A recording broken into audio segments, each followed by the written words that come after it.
Husband put head in gas oven, home life happy? No. Belgravia, an overseas bank clerk, absconds with fortune. How much is this fortune? £90,000. No. That's a king's ransom, Poirot. When it is used to ransom a king, it becomes interesting to Poirot. Missed typist of 21. Where is Edna Field? Oh, no. There's good stuff here, Poirot. Mysterious suicide, absconding bank clerk, missing typist. Yes, but I am not greatly attracted to any of them, mon ami. I have many affairs of importance of my own to attend to. Such as? My wardrobe, Hastings. If I mistake not, there is on my new grey suit the spot of grease. You have noticed it, perhaps, eh? No. No? Well, it's only the one spot, you understand, but it is sufficient to trouble me. Then there's my winter overcoat. I must lay him aside in the powder of Keating's. Eh? And I think... Yes, I think the moment is ripe for the trimming of the moustache. Also the pomading. There's a lady to see you, Mr. Poirot. A lady? A client. Her name's Mrs. Todd. Unless the affair is one of national importance, I touch it not. I couldn't say, sir. Shall I ask her? No, Miss Lemon. Show Mrs. Todd in. We shall judge for ourselves, eh, Hastings? Oh, yes, yes. Mrs. Todd. Doesn't sound as if she's nationally important. Mind you, I knew a Mrs. Jones once who was master of hounds with the Mid-Rutland. Yes? No, that's all. Funny woman. Mrs. Todd, sir. Thank you. Oh, are you Mr. Poirot? I am Hercule Poirot? Yes, madame. Oh, you're not a bit how I thought you'd be.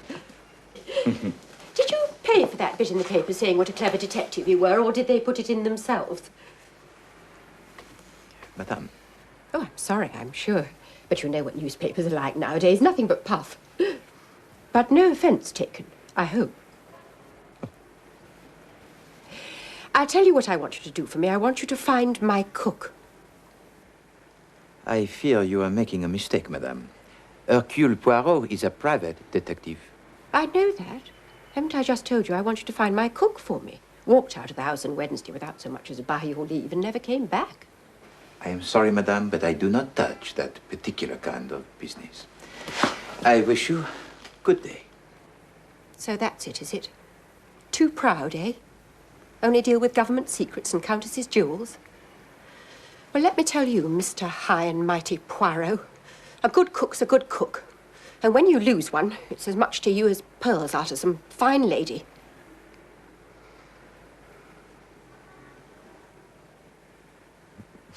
Madame, you are in the right and I am in the wrong. Your remarks are just and intelligent. This case will be a novelty, Hastings. Never before have we hunted a missing domestique. Truly, here is the problem of national importance. En avant. Where do you reside, Mrs. Todd? 88 Prince Albert Road, Clapham.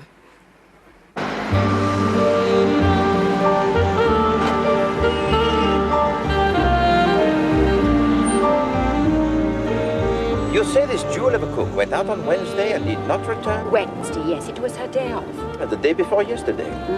Has it occurred to you, madame, that she might have met with some accident? Have you inquired at the hospital? That's exactly what I thought yesterday, but this morning, if you please, she sent for her box. What box? Her box. Her trunk. Luggage. Oh, I see. Will you describe her to me, madame? Oh, she's most respectable. 10 years in her last place. Middle-aged, grey-haired, thin. And her name? Dunn. Eliza Dunn. This is Clapham. There's the common.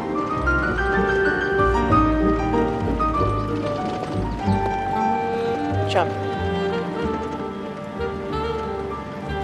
You had no disagreement with her on Wednesday, madame?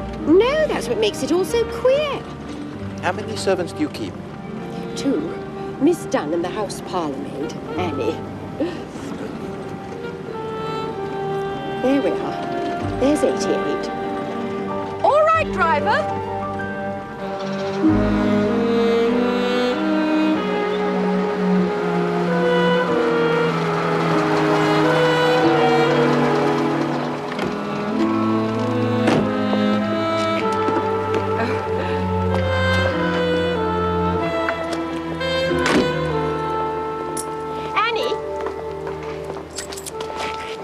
friend, promise me one thing. What's that, Poirot? Never, but never must Chief Inspector Japp hear that I investigated such a case. Mine was the word, old boy.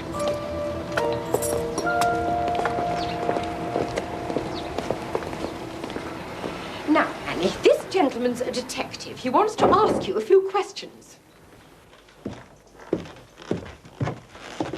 Here we are, sir. Voyons, Mademoiselle Annie. Sit yourself. Thank you, sir. All that you shall tell us will be of the greatest importance, Annie. You alone can shed any light on the case. Without you, I can do nothing. Oh, sir, I'm sure I'll tell you anything I can, sir. That is good.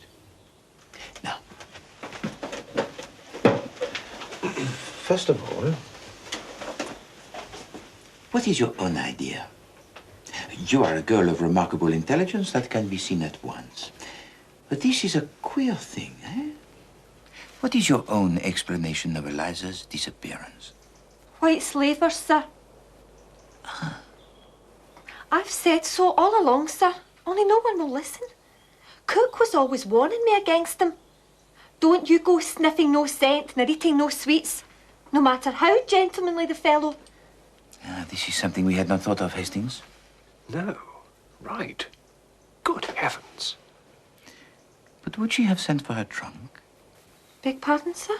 Miss Dunn sent for her trunk, I believe. Now, if she had truly been taken by these white slavers, would she have sent for her luggage? Well, I don't know, sir. She'd want her things, wouldn't she? Even in foreign parts, she'd want her things. Who came for her trunk, Annie? The carriers, sir. The men from Carter Patterson. And did you pack it for her? No, sir. It was already packed and corded. That is interesting. That shows that when she left the house on Wednesday, already she determined not to return. You see that, do you not? Oh, I'd never thought of that. No. Tell me now, Annie. What was the very last thing Eliza said to you before she went out? She said, if there's any stewed peaches left over from the dining room, we'll have them for supper. And a bit of bacon and fried potatoes.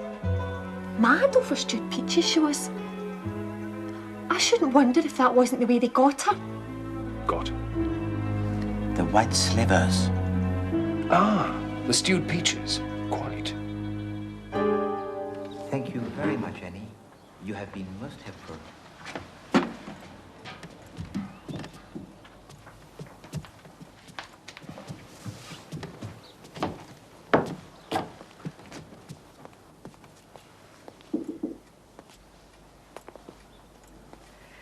Was she saying things about me? Not at all. Only things of the pleasantest nature.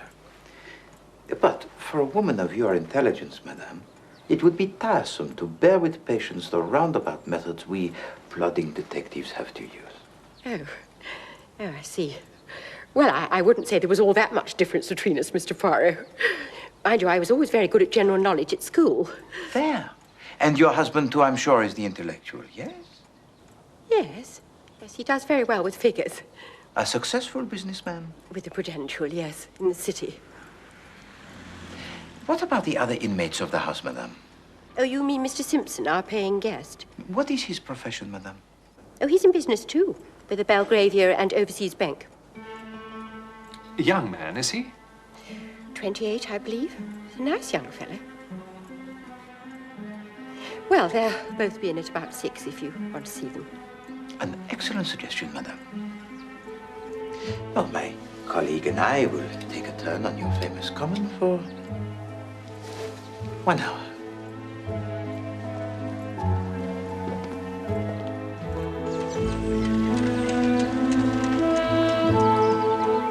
It's a curious coincidence that the paying guest Simpson works in the same bank as the absconding clerk. They must have known each other. Perhaps. Or possibly Davis visited Simpson, fell in love with the cook, and he persuaded her to accompany him on his flight. Come, Hastings. let us go back to the Prudential, Monsieur Todd.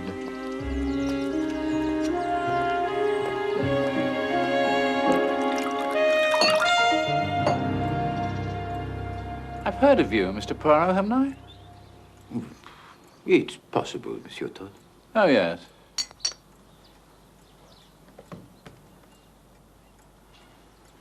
I follow crime, you know. Indeed.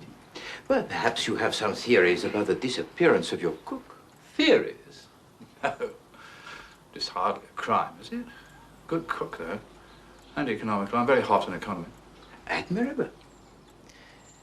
Now, we would like to have a few words with your Mr. Simpson, if that's possible. Another one after that. Thank you. Just off the next landing.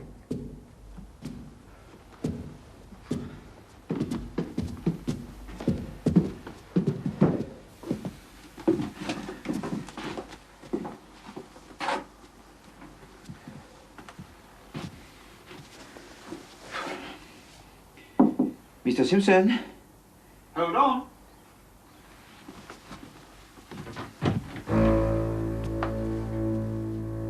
Yes. Mr. Simpson, my name is Poirot. Hercule Poirot. Oh, yes. May we have a moment of your so valuable time? Certainly. Come in. Thank you.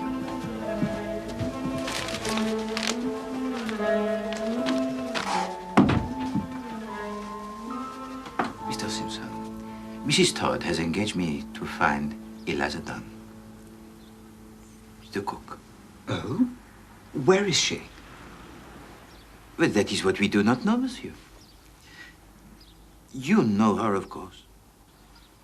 Well, I must have met her, I suppose. Well, it would seem that Miss Dunn has not been seen since Wednesday.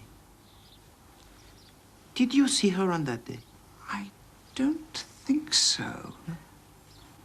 I don't know. You were at work as usual on Wednesday? Yes? Well, thank you, Mr. Simpson. It was most kind of you to spare us the time.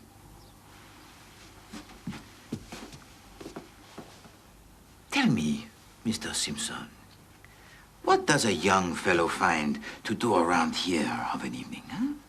Oh, the usual things, you know. Oh, but musical evenings, amateur theatricals, that kind of thing? Yes, I suppose so. But you do not interest yourself, hmm? Afraid not. No. Thank you.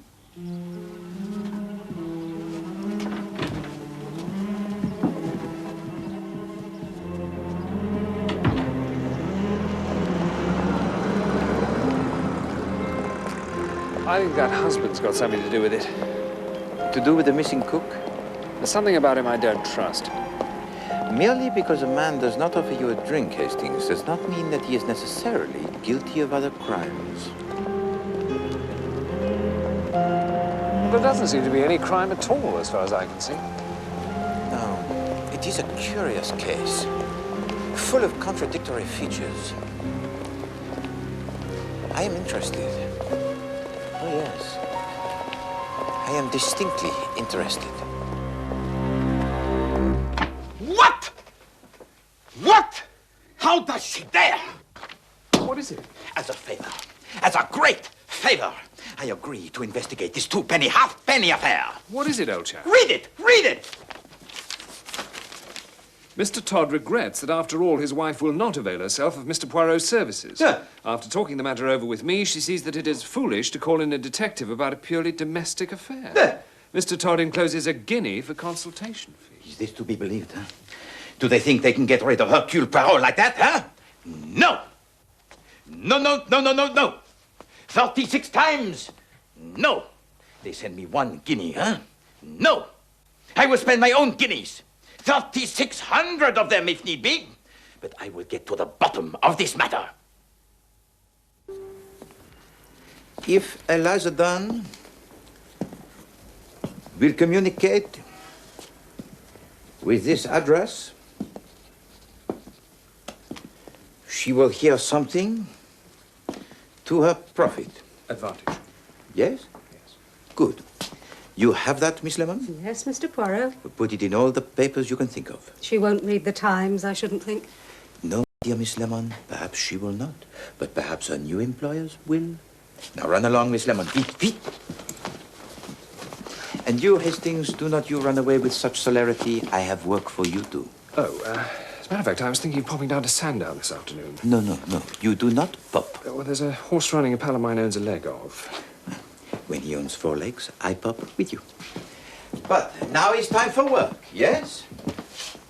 I want you to telephone all the domestic agencies you can find and see if they have found Miss Eliza Dunn a new post. As for me, I pop to the City of London.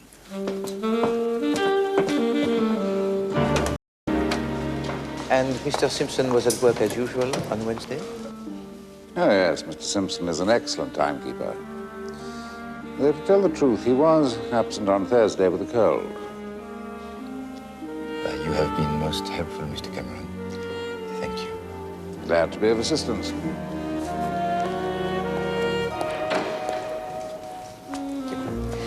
It is an unfortunate occurrence, this business of Davis absconding. Oh, you heard about that, did you? Well, one could scarcely miss it. Well, the newspapers love scandals about banks. That is human nature, Mr. Cameron. But it is comforting for us mere mortals to know that banks, too, have their difficulties. Again, I thank you, monsieur.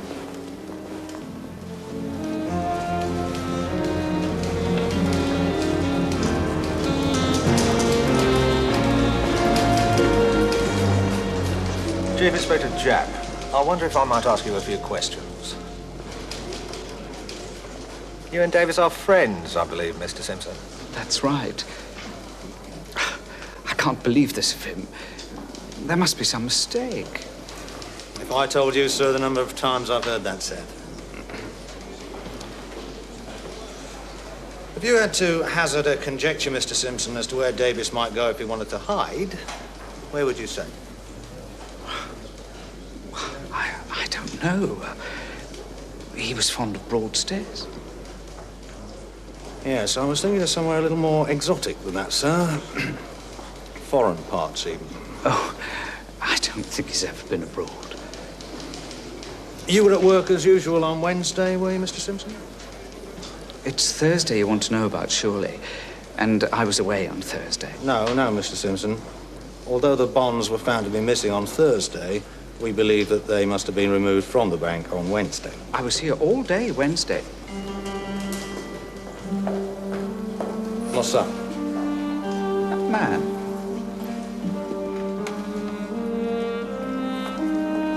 What about it? He was at my diggings yesterday. Was he, by George?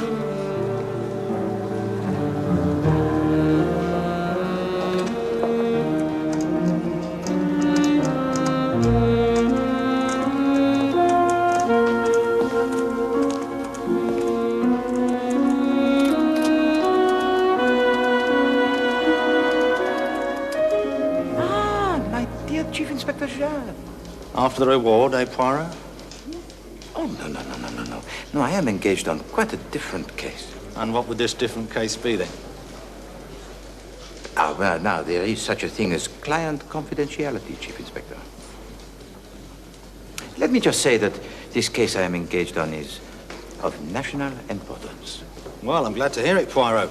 Someone was trying to tell me you'd gone into the missing domestics business. No, I said. Not Poirot, I said. Hard times or not, he wouldn't fall that far.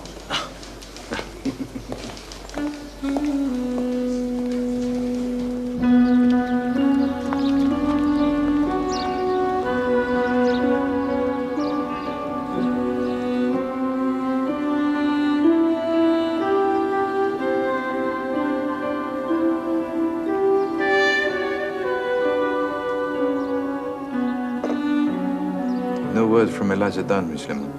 No, Mr. Poirot.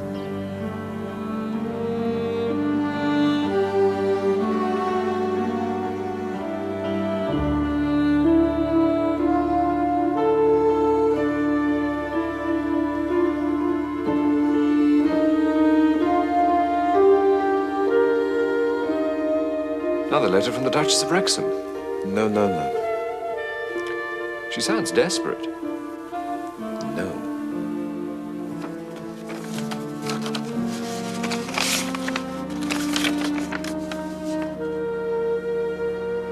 Good heavens.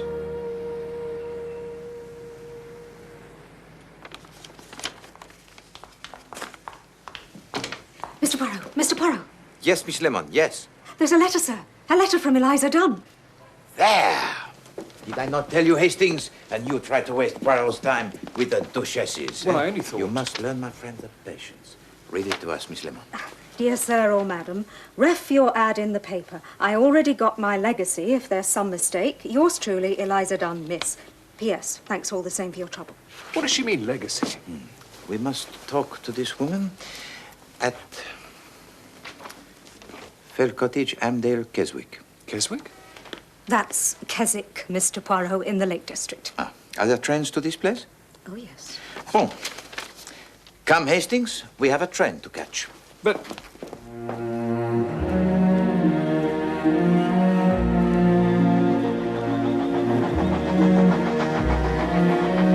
Look at it, Hastings. Not a building in sight. Not a restaurant. Not a theater. Not an art gallery. A wasteland. I thought you liked the country. But this is not the country, my friend. The country is full of trees and flowers and public houses. This is a desert. I don't know why we've come all this way anyway. You found the cook. No, the cook is but the beginning of the story, Hastings. We're on to bigger things.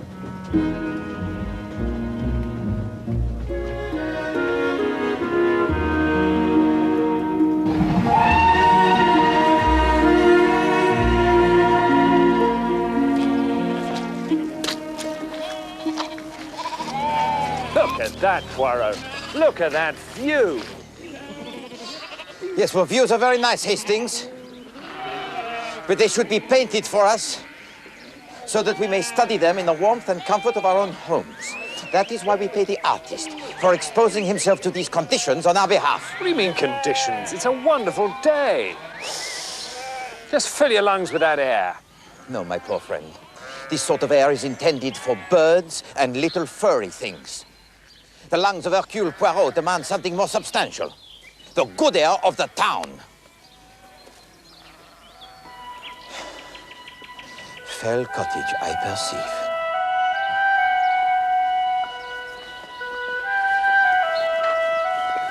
We have got the right Eliza Dunn, have we? I mean, what's she doing all the way up here?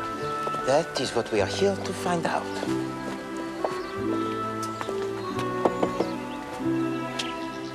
Wonderful position. If you are rock is wonderful.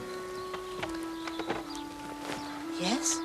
Miss Eliza Dunn, Yes. formerly an employee of Mrs. Ernestine Todd at 88 Prince Albert Road, Clapham.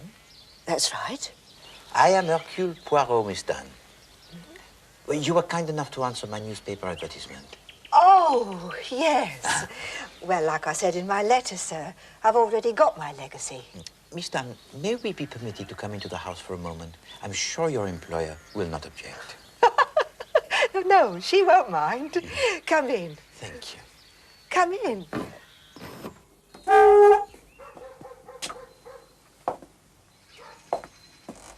The reason I laughed, sir, I'm sorry, is I don't have no employer, see? This is my house. Oh, Miss Dunn, forgive me. That's all right, sir. You wasn't to know. This is part of my legacy, see? Oh, sit down, do. Thank you.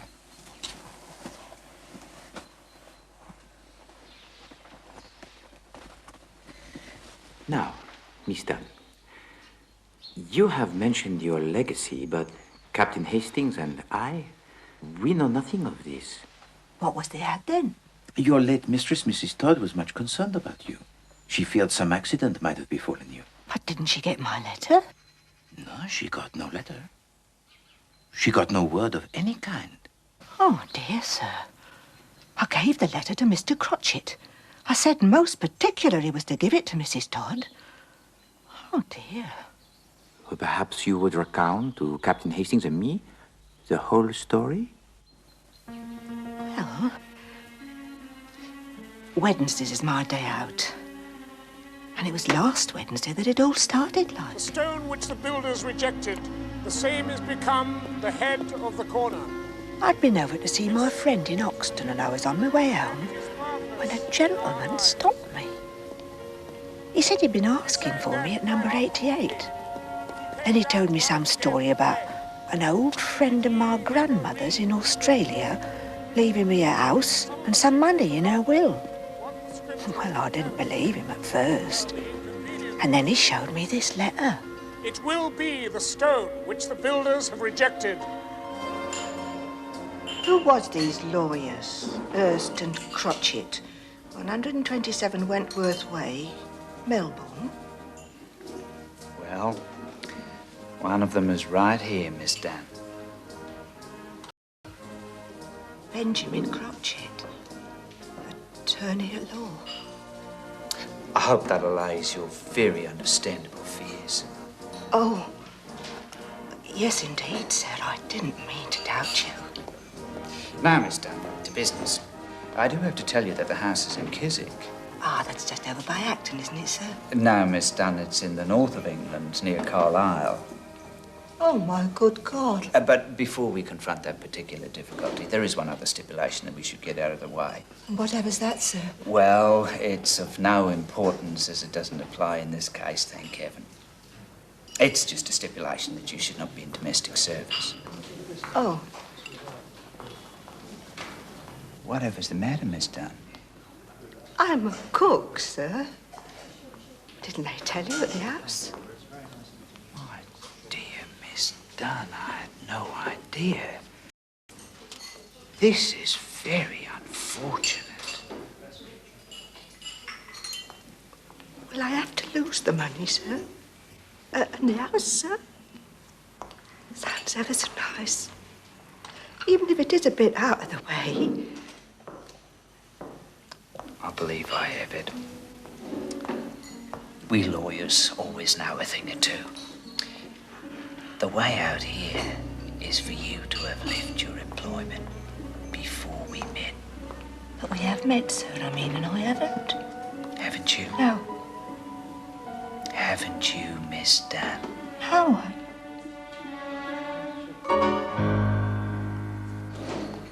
Oh, I see.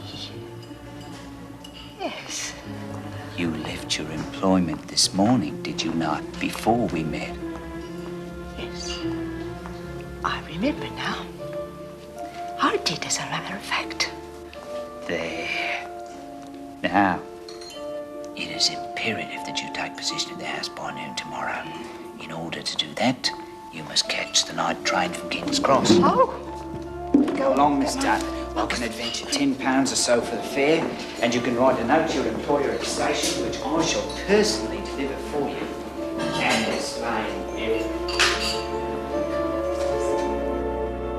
And was everything as Mr. Crotchet had said? Oh, yes, and more, sir. Now, what about your luggage? All the things you had left at 88 Prince Albert Road. Oh, well, Mr. Crotchet sent them on, like he said he would, but it was all done up in brown paper, like.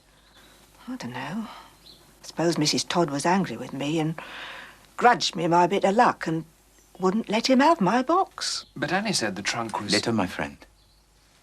Later. But there, you said she never got my letter. Hmm? Well, I can't say as I blame her. I see. Well, thank you, mademoiselle. Oh. There had been, as you say, a little muddle about your trunk, which I will straighten out with Mrs. Todd, if you will permit. Oh, thank you very much, sir. Come, Hastings. We must return to London with all possible speed.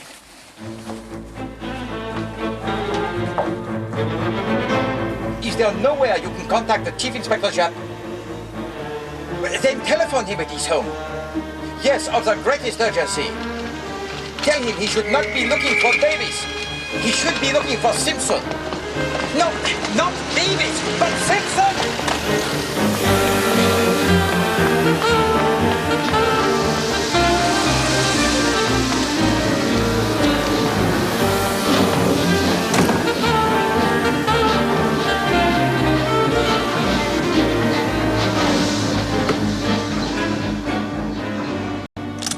Thank you. Thank you. Thank you very much.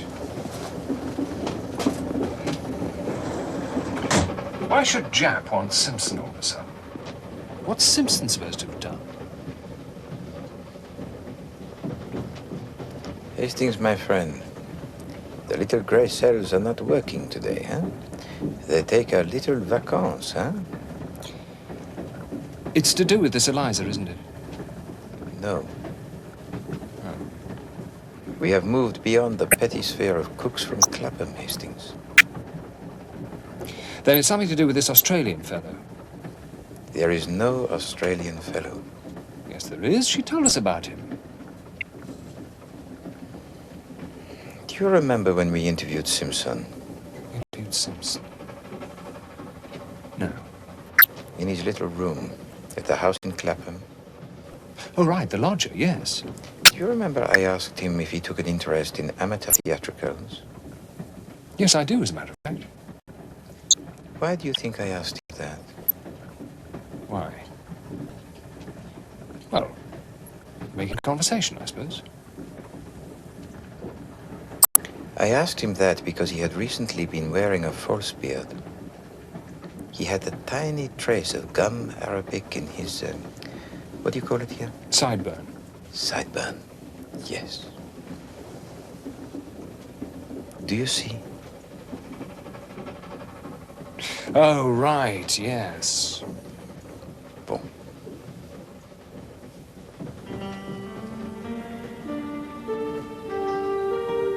The Australian was Simpson in a false beard.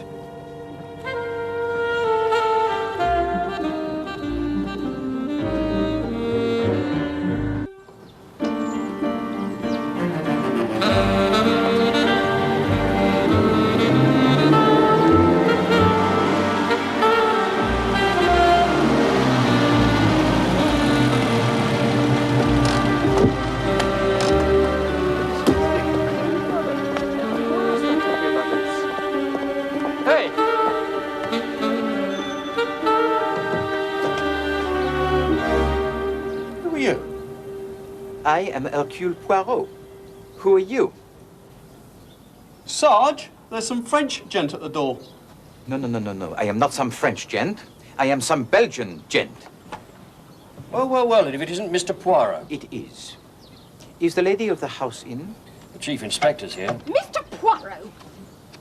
Ah, Mrs. Todd, good I don't know how you have the impertinence to show your face here again. But, Mrs. Todd... You were paid off, Mr. Poirot. You were paid off handsomely. Well... And then look at this. We've got policemen crawling all over the house. You're not too popular in Clapham this morning, Poirot. Bit of a wild goose chase, this. As far as we can ascertain, this Mr. Simpson of yours is a perfectly respectable young bank employee who happens to have gone home to his family. We have the Shropshire Constabulary checking that at the moment. I only wanted to ask... No. Well, perhaps you'd be interested to know... No, I wouldn't. Good day, Mr. Poirot. Poirot?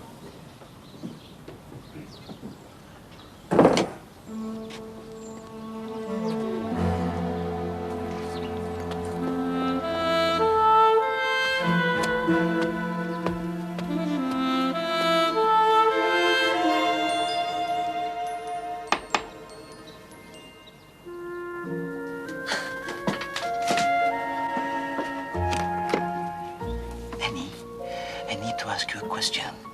Can you help me? I'll try, sir. Last Friday, the cutter Patterson came to collect Eliza's trunk, yes? Her box? Yes, sir. You were here when he came? Oh, yes, sir. I had to show them up to Eliza's room for them to take it up. Boom. It was ever so heavy, sir. It took 3 of them to get it down the stairs. You all right, sir? Of course. Tell me, Annie, you said her box was already packed. Oh, yes, sir. packed, locked and corded. Quite a thick rope round it and done up ever so tight. Did it have a label on it? Yes, it did, sir. With an address? Just a name. Miss Eliza Dunn, it said.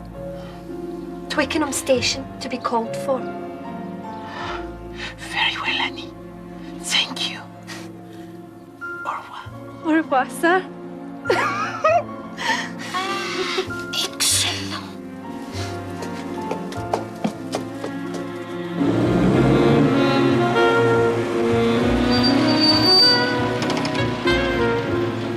Then why would Crotchet want to perpetrate such an elaborate hoax? Ah, that is a very good question, Hastings. But Eliza Dunn has got her house. I shall be surprised if she finds she has more than a 6 months lease. So what did Crotchet want? Crotchet? Well, Simpson then, pretending to be Crotchet. He wanted something that Eliza Dunn had.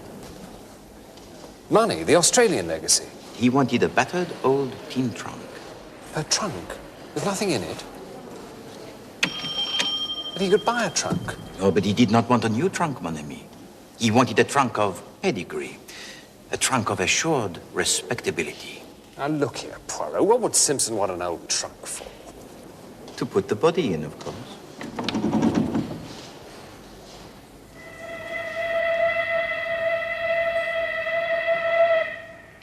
Sent it on to Glasgow, Gov. To await collection there. But how do you know this? You have not consulted your records. I don't need to consult my records, Gov, do I? What do you mean, body? What body? Is he with you? Whose body? I mean to say that there's going to be bodies all over the place. Doucement, Hastings. All will be revealed to you. Can we get on with the business in hand? By all means. I saw to it myself, didn't I? Yesterday morning. Some cove with a beard. Crotchet? You spoke to this man? Of course I spoke to him. Did he give a name? Nah. He just said this Eliza Dunn was his aunt and she wanted the trunk sent on to Glasgow. And it's gone? You have sent it? Nah. Every Friday, the Southern Railway pays me huge amounts of money, so I won't do that sort of thing. I think he's being sarcastic, Poirot. No. No, Hastings. He is a good man. He is doing the job of great responsibility. Thank you, monsieur. I'll tell you one thing now.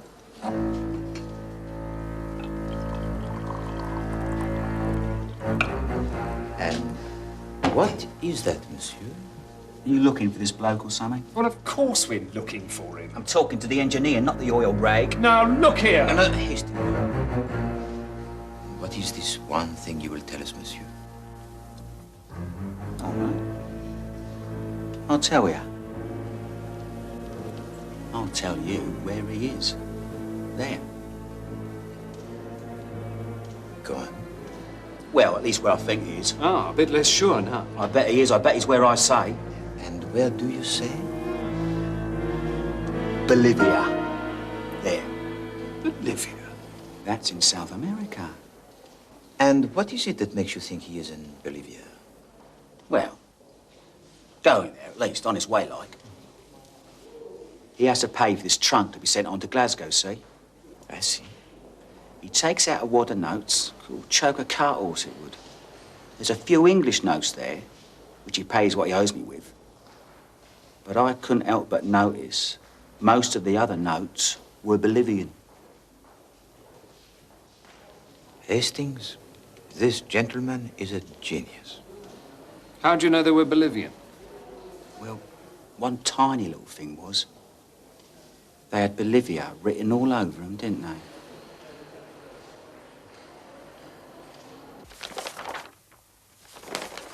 Here we are, this week's sailings.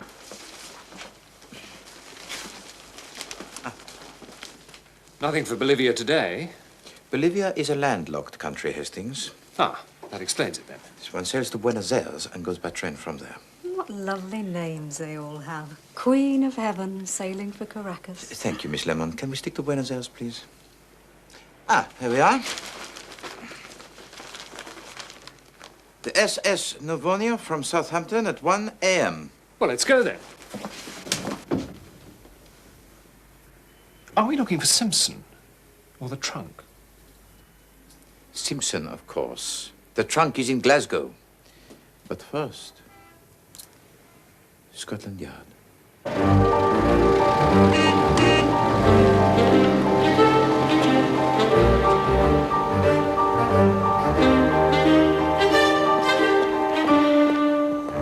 And of course you see some sinister point in all this Arthur Simpson's activities. Oh, yes, of course, Chief Inspector. 6 months' rent on a house, £150 to Miss Dunn. It is not much to assure the success of his plan. And this famous plan is? I mean, we've heard a lot about it, Mr. Poirot, and I'm sure it's been very entertaining, but... We are wasting time, Chief Inspector. Go on, then. His plan, of course, is to steal £90,000 worth of negotiable securities from the Belgravia and Overseas Bank. No, that's Davis.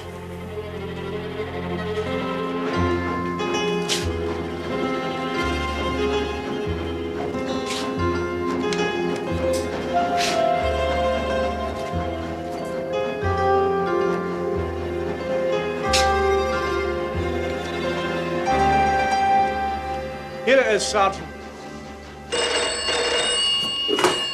Chief Inspector Japp speaking. Oh, yes, Sergeant. Good. Good. It's Glasgow. They found the trunk. And? What do you mean, and? Have they opened it? Sergeant Hendry, have you opened the trunk? Ah, yes, I see. Apparently they need a warrant up there.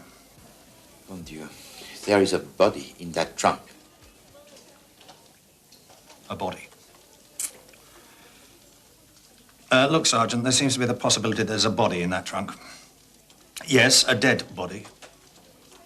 You will? Right, thank you. He thinks that may expedite matters. He's going to ring me back. Now then, what body? Whose body? Davis, of course. This is nonsense, Poirot. Davis stole those securities from the bank. Davis is the one who disappeared the day after. Precisely. You think what Simpson wanted you to think. Listen, Chief Inspector. On Wednesday, Simpson, disguised, decoys away the cook. Now, he has already removed the securities from the bank, but knows that this will not be discovered until Thursday afternoon. Now, he does not go to the bank on Thursday. Instead, he lies in wait for Davis when he comes out to lunch and asks him to come to Clapham with him. Now, it is the maid's day out. Mrs. Todd is at the shops. There is no one in the house. Simpson kills Davis.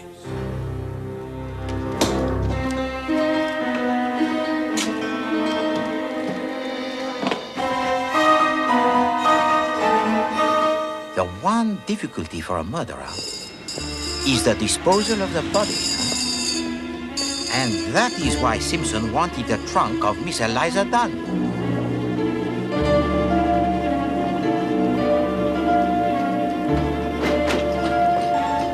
And now, if I am not much mistaken, my friends, it is here we will apprehend our murderer.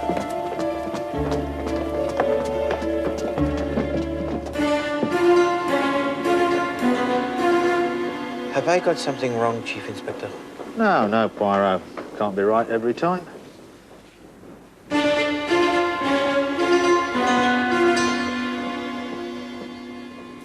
Mon Dieu, I am wrong. I am wrong. Officer, where does the Queen of Heaven sail from tonight? Why, from Pier 5, sir, over there. Poirot, where are we going? The Queen of Heaven sails for Caracas tonight. I remember it from the time. Yes, but Caracas isn't in Bolivia, is it? What the porter saw on the banknote was not Bolivia. What was it then? It was Bolivar. And the Bolivar is the unit of currency in Venezuela. Our friend is on his way to Venezuela.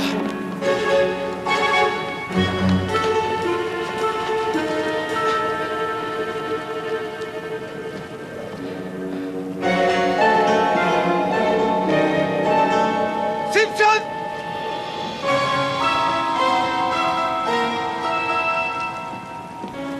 Stop!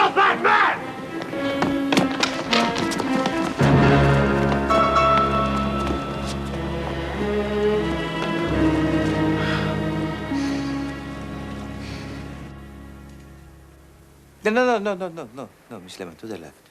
At least 1 centimeter to the left. That's better.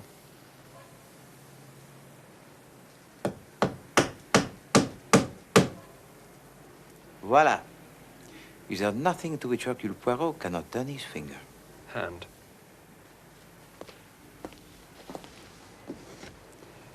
Pay to Hercule Poirot the sum of 1 guinea only, Ernest Todd. It is to me, Hastings, a little reminder never to despise the trivial, but the undignified. A disappearing domestic at one end, a cold-blooded murder at the other.